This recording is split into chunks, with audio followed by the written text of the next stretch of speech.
national emergency at our border. They need open borders because they need voters. This is a pure power play. Elizabeth Warren launching her campaign for president. We need to take power in Washington and put it back in the hands of the people where it belongs. Virginia lawmakers struggling with an accelerating political crisis. Ralph Northam fending off calls to resign. We've seen Democrats calling for the defunding of ICE, but Congresswoman Omar wants to completely see the Department of Homeland Security vanish. A state of emergency in Washington state as a rare snowstorm hits Seattle. Promise to keep fighting for that advice. Congratulations. You like that song? You said it right away. How can we not feel like we're on top of the world? We're on top of the set. Here like every other weekend, and when I hear it, I'm like, that's great. You know why else I'm on top of the world? Yesterday I tweeted at Pizza Hut, and they tweeted back at me. Yesterday was National Pizza Day. This has been under the desk for 24 hours. Of course it's the same pizza. I took a bite out of this yesterday. I'll take a bite out of it today. Pizza Hut pizza is still good the next morning again. He just took a bite. He actually, looking away. No, this is. Are like, oh, Pete, It's all fine. That's part of the good thing about I'm Pizza Hut. watching this, and Pete was like, he spent 4 hours yesterday reaching out to Pizza Hut looking for a tweet, and sure enough, they send him a 100. Like, he's keeping it at 100 because Pizza Hut loves that you were endorsing them yesterday. Can I just say, you have a stomach of lead. I mean, I have seen this guy. He ate raw dough yesterday, just like it was a sandwich. I love preservatives because I feel like it preserves my body. Yes. Is that a real thing? No, we should go to the doctor on Monday morning.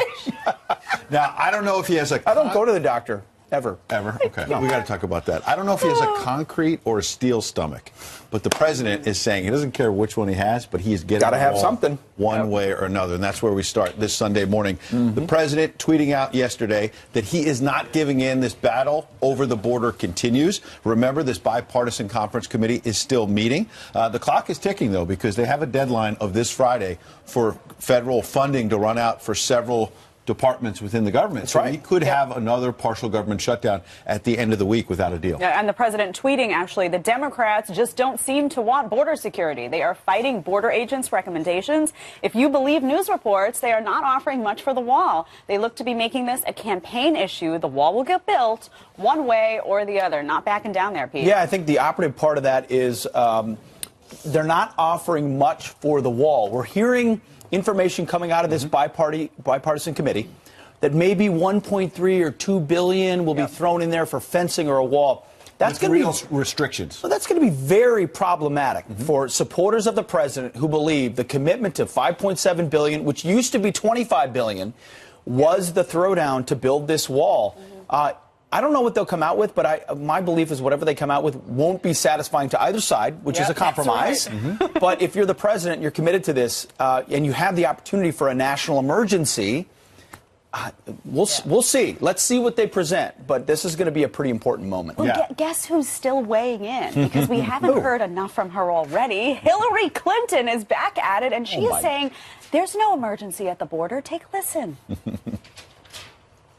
I just don't think you should call national emergencies unless there truly is a national emergency. There's no national emergency at our border. And he's frustrated because he can't even convince his own party to support his requests. And he shouldn't be breaking new ground and causing new precedents. Every Democrat, every Republican wants to do what is right to secure our border. They disagree with his demand that there's only one way to do that. They disagree. Every Democrat, every Republican wants to do what is right. Not true. No, I mean, like, there are plenty of Democrats and Republicans see this issue fundamentally differently. Should we secure it or not? Do we have sovereignty or not? People are talking about open borders. They just don't. And yesterday we reported on the show from October to January of 2017 to 2018 to 2019, apprehensions up 85% at the border. This is an ongoing problem. And the Democrat, I mean, she's talking about, oh, he can't get his own party on board. Guess what? Your party was on board just a few years ago. They're all on record talking about how you need border security and how barriers are part of what you need. So what are you even talking about? You're absolutely right. I was just thinking that we had the President Trump's State of the Union a few days ago. It was a Bill Clinton State of the Union many, many moons ago where he lashed out at illegal immigration and said we need to protect our borders. And you can't be letting all these illegal immigrants taking jobs of hardworking Americans. That was Bill Clinton, her own husband, talking about this in the 90s. How the mighty have fallen. It's amazing. Incredible. It's unbelievable. Well, Gallup, the chairman of Gallup, Jim Clifton, and CEO of Gallup, put this out based on surveying they've been doing in South America and Latin America. This is what they've come up with. They've said 42 million seekers of citizenship or asylum are watching to determine exactly when and how the best time to make the move to the United States. This suggests that open borders could potentially attract 42 million Latin Americans, a full 5 million who are planning to move in the next 12 months, say they're moving to the United States. So if we're talking about demand and we're talking about policies, they're just surveying regular folks in Latin America saying, if we can come to America, we're coming. 5 million this year. 42 million potentially? How is that not an emergency? How is that not something that you have to do something about today? I don't understand how you can look at these stats and look at this polling and look at the footage at the border and not say now is the time to act and not understand why President Trump made this his chief supreme campaign issue and why Democrats need to budge. I'm sorry, you don't get away with saying nothing is happening, there's no emergency when you have numbers like this. Well, and the president made clear in the State of the Union, he's not talking about shutting the doors to America forever and ever. Exactly. He said he wants more legal immigration, but the emphasis on legal. Dan Bongino was on with Judge Jeanine last night saying, look, what Democrats are talking about is not increasing legal immigration. They're talking about open borders. Watch. Large majorities of the people who are then released, even with these ankle monitors and other monitoring devices, cut them off and disappear for good, effectively creating a de facto open border situation. Listen, Judge, the left understood a long time ago, they're not stupid, that they've lost on the issues. People want economic liberty, control of their own health care, et cetera, right? So what do? They need open borders because they need voters in basically an open-ended entitlement state. That's why they're in this. This is a pure power play. This has nothing to do with immigration with them. This is a pure power play on the left. You can see the stakes are real. The President of the United States will be talking to our own Laura Ingraham tomorrow night. Exclusive interview, 10 p.m. Eastern, right here on the Fox News Channel. Of course, the President will be in El Paso, Texas, talking about all of this. Laura will be down there with him. You will not want to miss it. That's an exclusive interview. Yeah, we've got the showdown on the border wall funding. A lot of news will be made in that interview. Well, yesterday we talked a lot about this fantastic new Green New Deal coming from this Congresswoman a few miles from here. Fantastic. Well, the President weighed in on the Green New Deal yesterday with this tweet. He said, I think it is very important for the Democrats to press forward with their Green New Deal. It would be great for the so-called carbon footprint to permanently eliminate all planes, cars, cows, oil, gas, and the military, even if no other country would do the same. Brilliant exclamation point. Yeah, I love that. He's mocking in part the idea of unilateral disarmament, the idea that the U.S. would just sort of give up on this. Of course you want to make the situation better, but find a way to do it that doesn't destroy our economy, that doesn't say, oh, yeah, we're just going to cut back our military, we're going to end the aviation industry, while China, India, other big polluters are not doing the same. Yes. Yeah, I like that he tweeted that. I mean, this plan was so utterly ridiculous and devoid of common sense and so removed from the rational and the practical that I felt like the only thing he could do here was to laugh at it. I was actually feet up in the air, rolling on the floor. Your tweet was the first thing I noticed on it, which you had some great commentary. Oh, unicorns, rainbows. It's crazy. You saw I first saw the resolution that came out that was actually going forth in front of the House. But what other people saw first were the frequently asked questions put out on our website. So the explainer on the website was way better. It was this raw explanation. It's where a lot of this stuff is coming from. Well, they're now having to defend the stuff that came out from their own office, not just the bill, but how they explained it. Last night or 2 nights ago on Tucker, Robert Hockett, he's an advisor to the Congresswoman from the Bronx, and he was asked about this new deal, and he was running from it because I saw the interview and he was saying, that's not in our plan. You read it wrong, Tucker. They're running Listen from to their what he own said, plan. and then we'll correct it for the record. Why would we ever pay people who are, quote, unwilling to work? We never would, right? And AOC has never said anything like that, right? I think you're referring to some sort of a document that some doctored document that somebody other than us has been circulating. Oh, I thought that came right from her. That was in the background or from her office, is my understanding. No. She's actually tweeted it out to laugh at it. If you look at her latest tweets, it seems that apparently some Republicans have put it out there. So they were trying to say this is No, not it didn't real. happen. I was watching it back and forth. Tucker kept pressing. His producers in real time were fact-checking that advisor to Congresswoman Ocasio-Cortez and saying, "No, Tucker, this is in the plan." They were as he was Because he interviewing. was trying to believe, well, maybe. No, Yeah, he was trying to give the guy the benefit of the doubt because he was the advisor to the Congresswoman was running from some of the crazier parts of the plan. Yes. Yep. So now the Congresswoman's chief of staff is weighing in and trying to claim that FAQ that you were talking about, frequently asked questions, has been doctored. There separately, she says, is a doctored frequently asked questions floating around and an early draft of an FAQ that was clearly unfinished and that doesn't represent the Green New Deal resolution got published to the website by mistake. Idea was to wait for launch, monitor questions, and rewrite that FAQ before publishing. So I can't even keep up because on one hand, they're telling Tucker on Friday night that's not in the plan. Then they're saying that some of these things on the site were doctored by critics. Then they're actually admitting in that statement, no, we didn't mean to publish it. This was like a draft. And so you can't even follow. They keep changing it because parts of this plan just simply don't add up. Who would put that even in the draft, that people unwilling to work should get economic security? Even if it wasn't, even let's say it was in the draft and accidentally got published, which, by the way, if you believe that, I have a bridge to sell you. But if you do believe it, this came from somewhere. Somebody wrote it down. Fire that person. Maybe it's because it's what they really believe. And it was exposed. That's what I'm saying. Bingo. Earlier drafts are usually an expose of what you really think until you enter polite society or a civic discourse. Until someone says, like, you know what, let's call it Obamacare instead of Medicare for all. That's a little ridiculous. Like, we can't just talk about cows, doing what they do. Let's take that out. Emissions from the farmhouse. Let's call it unicorns. Like unicorns. Unicorns, rainbows. The wonderful Wizard of Oz is coming, guys. I told you. You can't claim fake news when you wrote it. All right. Well, we have a big story coming up. Should white male students at Yale University be spied on? One school paper editor says, yeah, they should, to take down their future careers. Diamond and Silk are fired up about that, and they're going to come up live. Plus, Elizabeth Warren waging class warfare. Too little accountability for the rich, too little opportunity for everyone else. I say it's time to fight back. Oh, tell me more, Pocahontas. Is this just a move to get votes? Charles Payne, live. Coming up. Good to see you, Mike.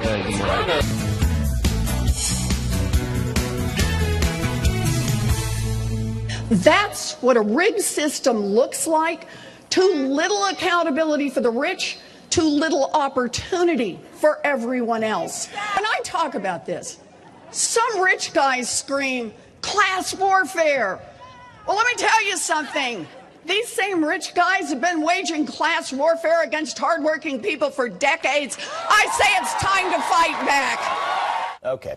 Senator Elizabeth Warren, who the president effectively dubs Pocahontas, officially launching her campaign, joining fellow hopefuls invoking class warfare as a means to gain votes. But will it work? Charles Payne is the host of Making Money with Charles Payne on the Fox Business Network. He joins us now to weigh in. Charles, morning. welcome. Good morning. So my concern is that this stuff works. It sounds good. Unless you take the time to really process its effect on the economy and otherwise, is this going to appeal to voters?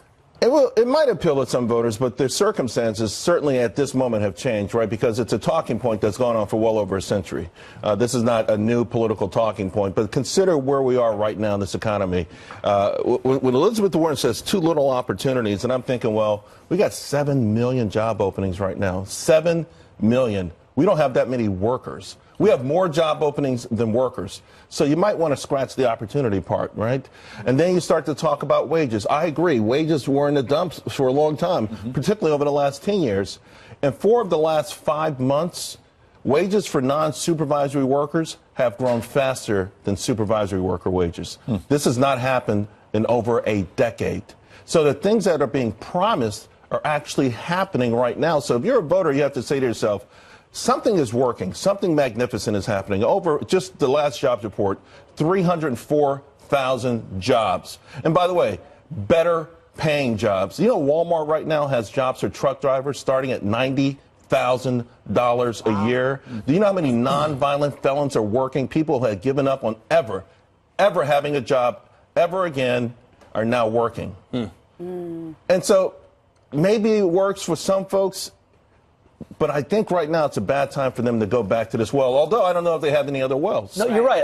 I actually watched the entire speech. She talked about workers organizing, the 40-hour work week. You know, there was reasons to organize for many years. There was abuses in the workplace, and that was legitimate. Here we are today. She's trying to make that same class warfare argument about wage increases without understanding that this president is actually addressing these very issues. The economic backdrop that's been provided by the moves by this administration are working for all Americans. You know, I read a really, I think it was a despicable piece in Bloomberg the other day that criticized, you know, where blacks are, for instance. And, you know, where blacks have been vis-a-vis whites in this country on wages, employment, that's been a gulf, an ocean-wide gulf for many, many years. But the ratios even there have shrunk dramatically. We are at the closest ratio of black and white unemployment, the closest ratio of black employment to population ratio to white. So we are seeing a trajectory of all Americans go up. And ironically, blacks, Hispanics, they're actually improving at a faster rate than whites. Charles, the president made some of those very points in his State of the Union, and you had Democrats not standing for the notion that African-American unemployment is at an all-time low. Democrats did not stand. I know. You know, we've gotten so sad and so political in this country that there's certain things I think we would all cheer as Americans. There's certain things that, hey, but how can you? I guess if you know, and by the way, you know, I've got friends who say that the economy doesn't feel better, even though they're making more money than they've ever made in their lives. So that's why this kind of stuff resonates, because people will say, well, because it's Trump, I don't feel it, even if they are experiencing it in their own lives. So they go back to this well. It's a very divisive well. And by the way, it could be a very dangerous well to go down if we decide to go fully down this path that's being offered or, you know, promoted to Americans. All right, it's Charles, a scary thing. Appreciate you coming in. You got it. Wisdom of the Business Network. Right. Thank you very much, Charles. Appreciate it. Well, she's doubling down on abolishing ICE. We're here to say that an agency like ICE does not deserve a dime.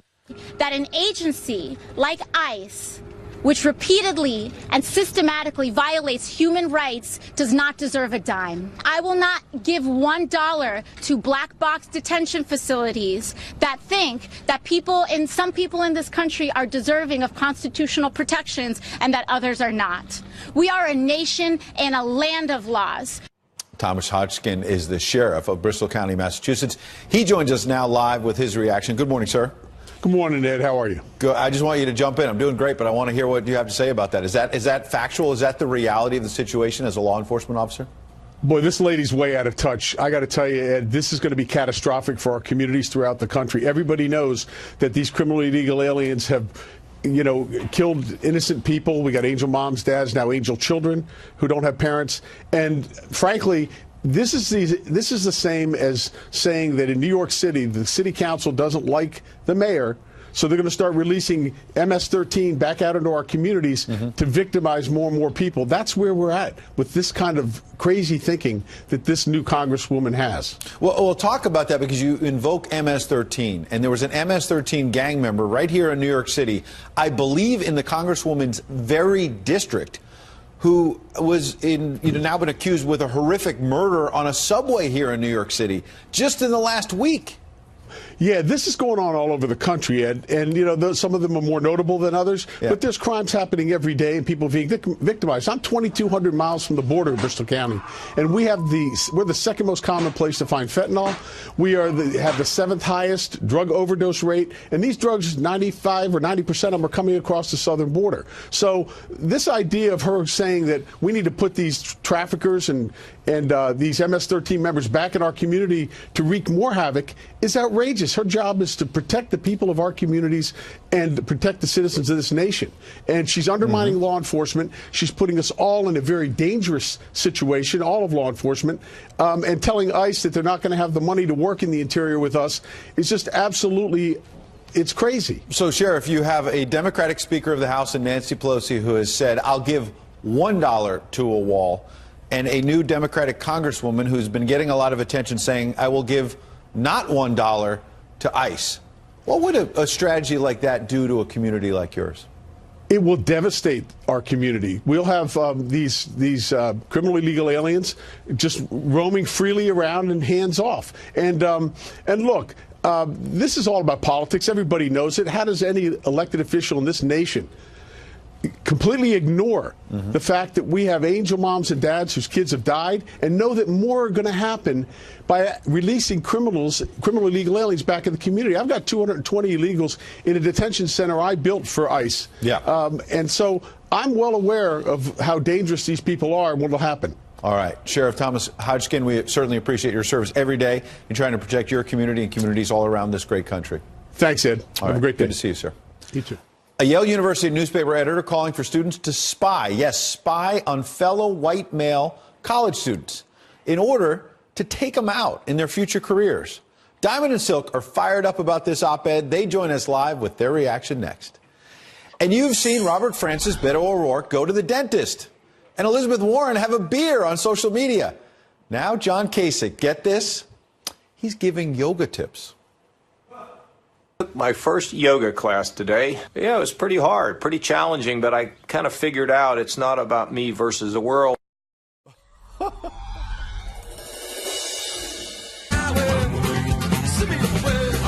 Beautiful shot. That is gorgeous. Never heard that song before. I have heard it. You have? I feel like I've danced to it somewhere, someplace. Foggy memory at some point. Beautiful shot, though. Speaking of two beautiful people, Diamond and Silk, YouTube stars, Trump supporters, and Fox Nation hosts. Diamond and Silk, thank you for being here this morning. I have to ask you, yesterday was National Pizza Day. I'm declaring it National Pizza Weekend. Oh, boy. Pizza Hut is my favorite. Do you love Pizza Hut? Okay, I like Papa John's? Yes, Okay. I love You can say it. It's okay. It's all I love good. Papa John. Okay, Papa John's is also outstanding. So you're welcome here. Yeah, that's a fair answer. And we caught you off guard. Sorry about that. Thank you for joining us. So you're following what's going on in Virginia, the rolling Democrat disaster. Well, Ralph Northam, the governor, came out and said, I'm staying, and this is what I'm going to try to do. I'm going to read a quote from the governor. Northam said, this is from the Washington Post, Northam said that he is setting up a reconciliation tour that will take him around the state to engage in conversations about race and healing, but that he had no details yet. He said, quote, I really do believe that there's a calling for all of us, and the fact that this happened this year on the 400th anniversary of the first Africans arriving in Virginia to be sold into slavery, I think there's a reason for that, Northam said. So he's going to make the cause of his governorship race relations for the next 3 years. What do you make of this? Well, first of all, I think Northam should have stepped down when he implied that babies should be killed outside of the womb. That's the first thing. Second thing, he can do all the touring he wants of Virginia. Black people are not going to vote. He will never get at 80% of black people voting for him again. Because when they look at that yearbook photo, they don't look at him as the one being in blackface. Right. They're seeing him as the one that's the Ku Klux Klansman. That's right. the second thing. Sure. So he can do all the touring he wants. He do need to step down. Yeah. For implying that we should kill babies. Ladies, and as you know, Governor Northam, there's only a single term in the Commonwealth of Virginia, so he can't run for re-election. But I think, are you trying to make a broader point about the environment, say, for President Trump in Virginia, which is supposed to be a swing state? It's been trending Democratic. What do you think the prospects are in 2020 for the president with this environment now, all these Democrats in trouble? Well, I believe that this state is going to go red. That's right. Because people are looking at the Democrat Party and they're full of racism. And we've been saying this here for what? Ever since 2015 That's about right. this here party. The party of Jim Crow, the party of slavery. And now it's playing out. And then when you look at them eating themselves, eating their own, you got them eating on the lieutenant governor. Now allegations and accusations have come out on him. What people need to understand, we are a republic governed by laws. And so in this country, you are supposed to be given due process. That's right. You are innocent and to proven guilty, not the other way around. So it's interesting in seeing the Democrat Party eat themselves. They set the bar so high they can't reach it. They set it so low they can't go under it. So they hide behind the bars because they don't know how to come out. But if this was a Republican, if this was going on with Republicans, all chains and fences would have broke loose through every corner of this country. That's right. right. Ladies, I got to get to another hot story right now going on with Yale University. Has a lot of people fired up. The Yale University newspaper editor is urging students to spy on white male classmates. And the op-ed reads in part, when I'm watching the white boy, who is now a white man by this point, on CNN, I'll remember a racist remark that he said, an unintentional utterance that he made when he had one drink too many at a frat party during sophomore year. I'll recall a message that he accidentally left open on a computer when he forgot to log out of iMessage, where he linked a woman's body to a particularly large animal. I'll kick myself for forgetting to screenshot the evidence. And when I'm watching him smile that smile, I'll think that I could have stopped it. What do you make of this op-ed? Oh, I think that is so sad. It's really to group sad. A race of people in one box, and then males, to say white males, we should spy on them because they may grow to be something huge, and then we can use this against them. That is so sad. Well, then what about the black males? What about the Hispanic males? What about the Asian males? I mean, it's crazy to me. That's right. But you know what? Whenever you have people spying on people, always look at the ones that's doing the spying. What's in your closet that you trying to hide? And the person that wrote this op-ed, we need to start looking at him. And Yale, who let this go on, maybe we need to start looking at the people higher up at Yale for even allowing this here. Discrimination, that's what I call it. Straight discrimination. And they're not Inspector Gadgets, okay? What they need to be doing there, they need to be getting their education and moving forward in life. Well, what is the mindset, briefly, that someone, this is an op-ed, this was written out. White boy, the white man. What is that mindset that says, I'm going to write this and that's how I'm going to define somebody?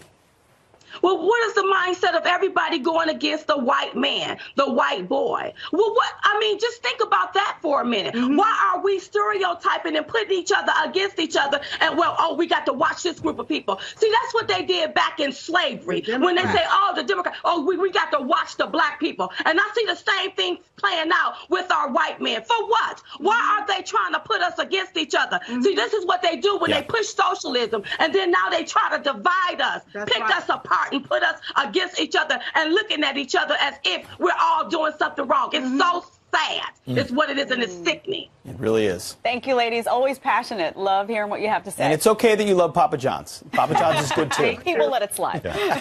Thanks. All right, we're going to turn to some headlines for you this morning. Police uncover a secret underground shooting range stocked with weapons and thousands of rounds of ammo in California. Officers discovered the hideaway while searching the home of a known gang member. Police say they seized all evidence and took the suspects into custody. Beto O'Rourke posted a visit to the dentist and Elizabeth Warren grabbed a beer. Now another possible presidential contender is trying to connect on social media. Well, I took my first yoga class today. Yeah, it was pretty hard, pretty challenging. I got to continue because change is really good. It keeps you young. It has you looking into the future. We need a yoga class. I love it. That's lame. Former Ohio Republican Governor John Kasich is considering challenging President Trump in 2020. There you go.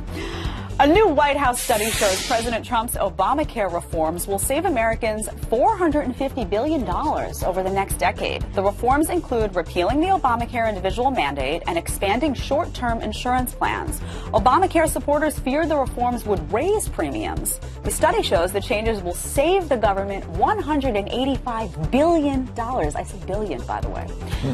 Your heartfelt messages have been pouring in for our dear friend Bob Massey. The Property Man host passed away this week after a battle with cancer. He was 67 years old.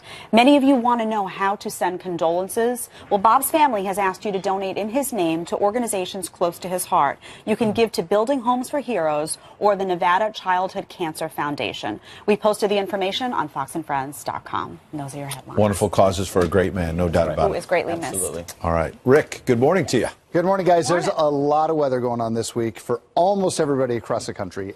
So one thing, the cold has been really kind of settling down in across parts of the lower 48. It retreats a little bit back up towards the north, but still, take a look at this. Feels like minus 22 in Fargo, minus 23 in Billings, down towards Florida, you're 72 in Miami. That cold air not making its way down there at all, but pretty much everybody else getting some of this. Also, look at this, a big batch of precipitation here. None of this is real heavy just yet, but it will become more so tomorrow and cause some problems across parts of the central areas of the country.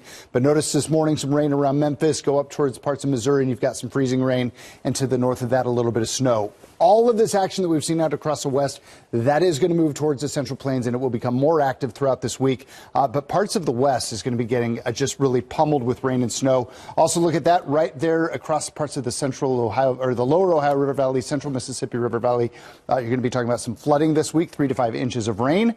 And because of that, we have flood advisories in effect. Out across the west, that's where we have all of the snow. We're probably going to see another 5 to 6 feet of snow piling up. You are depressing. Wow. I'm flying to Minnesota right after the show. Oh, I mean, it's February, Pete. I know. Bring your snow boots. And I'm from, I know, but it's like negative how many years did you live there?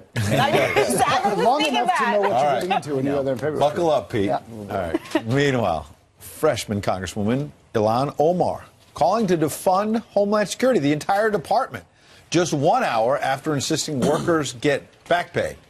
Doesn't seem like she understands that the TSA is actually part of the Department of Homeland Security, and that's what... Welcome back. Well, some quick headlines for you. Actor Harrison Ford wants you to join the fight against climate change. Harrison issuing the warning before speaking at this year's World Government Summit. Apparently there is such a thing, the World Government Summit. May we never be a part of it in Dubai. And one of the most memorable... Ilhan Omar tweeted, quote, "This is an outrage. I'm hearing from TSA workers back in Minnesota who still haven't received back pay after the shutdown. All workers affected by the shutdown, including contractors, deserve back pay." Okay, well, that sounds reasonable. But an hour later, she tweeted that when Democrats stood our ground last month, we proved that individual number one, she was taking a shot at the president, does not have the public support to ram his hateful wall through Congress. Let's stand firm, she said, not $1 for DHS.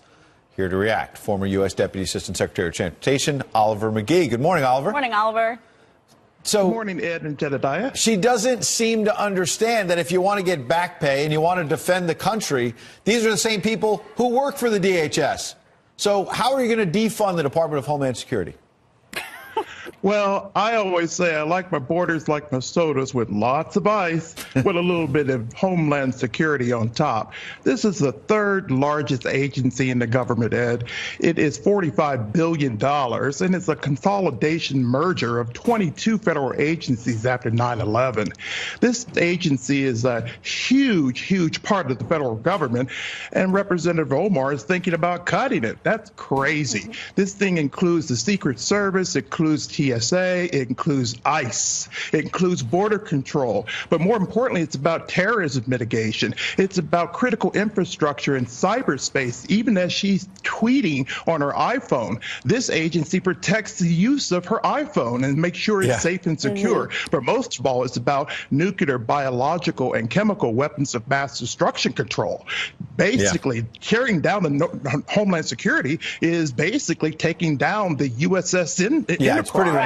And then she's taking all shields down. Yeah, I mean, so it's interesting. Democrats have gone from abolishing ICE to now the Department of Homeland Security. It's in its entirety, which you know reference many of the aspects of the department, including FEMA, by the way.